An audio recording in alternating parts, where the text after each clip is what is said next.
माझी निघताना फक्त एकच छोटी विनंती आहे. ज्यांचं मुंबईवरती, महाराष्ट्रावरती, मराठी माणसावरती प्रेम आहे, अशा सर्व माझ्या पत्रकार बांधवांना, भगिनींना माझी विनंती आहे की आमच्या पाठीमागे उभे राहा.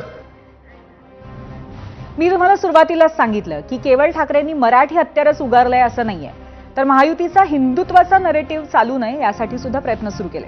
त्यामुळेच राज ठाकरेंनी पहिलाच हल्ला चढवला तो महायुतीच्या कॅप्टनवर, म्हणजेच फडणवीस यांच्यावर. फडणवीस अल्लाह हाफिज म्हणल्याचा व्हिडिओ आपल्याकडे आहे. त्यांचे अनेक व्हिडिओ तयार ठेवलेत असा इशाराच राज ठाकरेंनी दिला आणि याला मुख्यमंत्र्यांनी जशास तसं उत्तरही दिलं. मला असं वाटतं की एक मुख्यमंत्र्यांचा व्हिडिओ पण फिरतोय ज्याच्यामध्ये ते अल्लाह हाफिज असं बोललेत, बरोबर ना? तर या गोष्टी त्यांनी सांगू नयेत. माझ्याकडे खूप व्हिडिओज आहेत.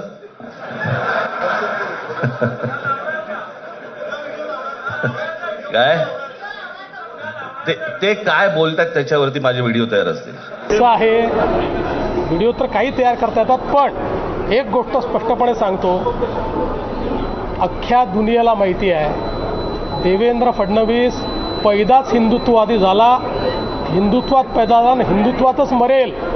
फक्त मतांकरता भगवी शाल घालणारे आम्ही नाही, फक्त मतांच्या करता रोज मत बदलणारे आम्ही लोक नाही.